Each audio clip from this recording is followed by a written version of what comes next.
O Kokushiba é provavelmente o Oni superior que mais tem fãs dentro de Kimetsu, mesmo tendo poucas aparições na obra, mas ainda assim a sensação que passa, mesmo depois do fim de Kimetsu, é que ele tinha muita coisa pra apresentar e acabou não mostrando tudo que ele podia. Um bagulho que acaba até sendo bem comum entre a fandom, então vamos falar um pouco sobre o Kokushiba e como esse mano poderia facilmente ter um arco só pra ele. Bem, eu sou o Felipe, e papo, isso é uma parada que é bem popular entre a fandom de Kimetsu. A galera reclama muito do pouco que ele foi aproveitado. O maluco não só é o Oni superior mais forte, como é meio que o braço direito do Muzan. E indo além, o maluco também é literalmente irmão do Yorishi, mas ainda assim ele me aparece papo de 3 vezes na obra e uma delas foi pra criar o Kaigaku. Mas ainda assim, mesmo tendo aparecido pouco e criado o Kaigaku, o Kokushiba ainda tem uma pá de fãs, e isso em grande parte porque, além de muito legal, o papo Kokushiba é introduzido na obra de uma forma só muito boa e que cria muita expectativa em cima dele. Ele surge como uma espécie de caçador barra samurai distorcido, um Oni que carrega não só uma katana, mas uma respiração e até mesmo a marca de caçador nele. Mas ainda assim, é algo completamente oposto à galera que a gente normalmente vê ter essas características, que são os caçadores de Oni. O Kokushiba é literalmente o oposto deles, mas ainda assim meio que um espelho deles. Claro, um espelho completamente distorcido, ele é meio que a figura de um caçador que foi completamente distorcida pelo tempo, e querendo ou não, isso acaba despertando um certo nível de curiosidade na gente. De saber quem o Kokushiba era antes de ascender a um Oni, até mesmo como ele chegou até onde ele chegou, tipo o papo de um caçador aceitar o sangue do Muzan. E conforme a obra vai se desenrolando, mesmo que não estando presente constantemente porque ele mal aparece, a curiosidade a respeito dele acaba só aumentando pelo simples fato de que a escala de poder dentro da obra cresce constantemente. E assim como o Muzan, o Kokushiba também é alguém que tá no topo, e até mesmo a casa que abaixo do Muzan por um bom tempo foi o pico de poder na obra, é abaixo do Kokushiba. E isso mesmo que o Akaza tenha sido responsável por vencer um Hashira sem muitos problemas, e ainda assim, ironicamente, ele é completamente indefeso perto do Kokushiba, o bagulho que a gente vê na reunião dos Luas. Vocês notam como é louco de pensar nisso? A gente vê um Oni forte ao ponto de tranquilamente acabar com o Rengoku, que basicamente é um dos pilares da Demon Corp,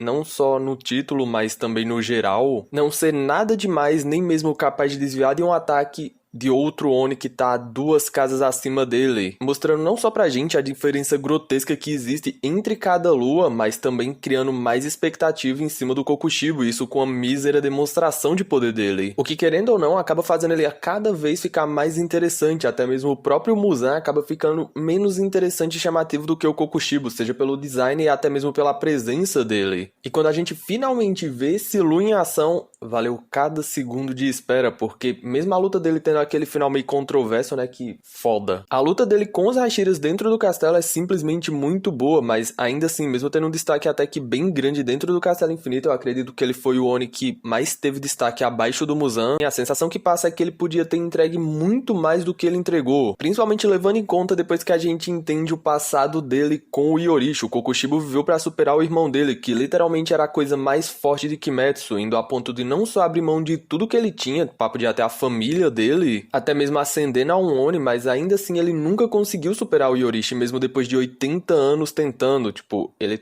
só toma muito uma surra do Yorishi no futuro, perdendo assim a única oportunidade de se sentir e se colocar na posição de mais forte da obra, porque papo, se ele vencesse o Yorishi era muito GG, ele estaria superior até ao Muzan. Mas ele falha, e todo o ódio e inveja que ele sentia do Yorishi perduram por toda a existência dele dentro de Kimetsu, seja como humano ou como Oni. E isso sem que ele pudesse fazer literalmente nada além de conviver com o fato de que ele entregou tudo que ele tinha, mas ainda assim não foi o suficiente para superar o Yorishi. Ele nunca seria o samurai mais forte de toda a obra. Ele sempre teria a sombra do passado dele que ele nunca superou e nunca vai conseguir superar porque já era tarde demais. E cara, isso é simplesmente absurdo. Ele junto ao Akaza tem a melhor história entre os Onis, mas ainda assim, mesmo com toda essa relação construída, com todo o potencial dele, com o passado dele, mas ainda assim ele tem menos de um arco para mostrar toda a construção dele e todo o poder dele, já que o Kokushiba não tem o arco dele, ele é parte do arco do Castelo Infinito. O que acaba fazendo tudo isso ser entregue de uma forma rápida, mesmo sendo interessante, passa a sensação de que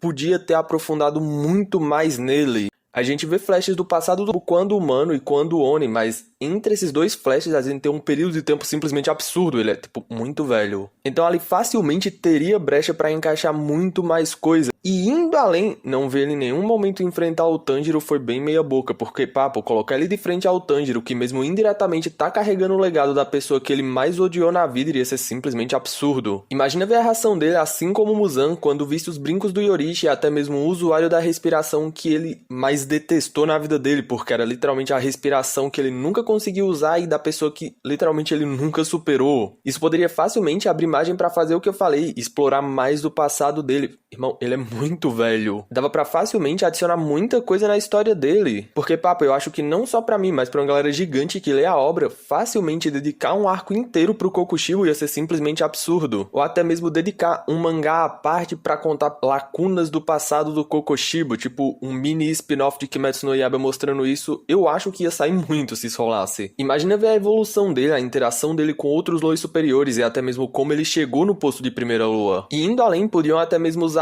ele de base para a construção da luta final com o Muzan, fazendo não só ele perder porque cortaram a cabeça dele, ele viu que ele ficou esquisito e espada vermelha na barriga, então caçadores ruins, Kokushibo fumaça. E isso ele mesmo muito tendo reconstruído a cabeça. Porque, papo, já que ele ia reconstruir a cabeça e sendo o Lua mais forte abaixo do Muzan, podia literalmente começar a usar ele de base pra mostrar a estratégia que a gente ia ver na luta final contra o Muzan. Ver um Oni que nem era o Muzan ainda e que já não era derrotado pelo meio convencional, que é literalmente cortar a cabeça dele, então ter que fazer o Kokushibo ser exposto ao sol. O que acabaria só tendo que adicionar na luta do Muzan não só o conceito de ter que jogar um Oni no sol pra conseguir vencer ele, já que a decapitação não ia funcionar, mas ia deixar literalmente somente os remédios pra serem adicionados na luta contra o Muzan. Já que o Kokushibo já ia ser usado pra superar essa fraqueza, entre aspas, assim como o Akaza, pelo menos usasse ele pra explorar bem mais esse conceito e familiarizar ele com a gente, tipo, olha, esse Oni aqui, ele não perdeu via decapitação, tiveram que jogar ele no sol, então o Muzan vai ser pior. O que mesmo a gente já sabendo desde o começo da obra que ia rolar, provavelmente o Muzan não ia perder do meio convencional, ia criar uma expectativa maior em cima da gente. Porque, papo, mesmo eu não achando que assim como o Domi e a Nakimi, o Kokushibo tenha sido pouco explorado em relação à capacidade dele, bem pelo contrário durante a luta dele contra os Hashiras, a gente vê gradativamente a extensão do poder da primeira lua. O Gyomei e o Sanemi têm que usar a marca do caçador pra conseguir ter uma luta sofrida contra ele e vencer naquele final meio, né? Mas ainda assim, mesmo a gente vendo a extensão do poder dele, o Kokushibo tinha facilmente um potencial gigante, tipo, pra explorar muitos capítulos em relação a ele. Porque, papo, mesmo sendo um personagem muito legal, ainda assim eu acho que ele teve um fim muito rápido e ele merecia, sim, um arco inteiro dedicado a ele. E, sinceramente, esse é um dos pontos que me incomoda lendo o Kimetsu, e isso não vale só pra o Kokushibo, mas pra cada uma das 3 primeiras luas superiores. Pra mim, cada uma podia ter facilmente um arco em relação a elas. Mas fala aí, o que tu acha desse pouco aproveitamento do Kokushibo e como tu acha que ele poderia ter sido ainda mais explorado? Ou tu acha que a forma que a obra explorou ele tá GG e que dali já não precisava mais passar? E, papo, se tu gostou do vídeo, se inscreve aqui no canal e ativa o sininho, fazendo isso tu sempre vai ser notificado quando sair vídeo novo e não vai estar perdendo os futuros conteúdos que vão estar saindo aqui. Assim, tu, além de me ajudar muito, tu literalmente escolhe o que tu quer ver, o que tu não quer ver, tu arrasta pro lado. Aí, deixa o like me ajuda muito. Enfim, gente, fiquem todos bem, a gente se vê numa próxima, meio que isso.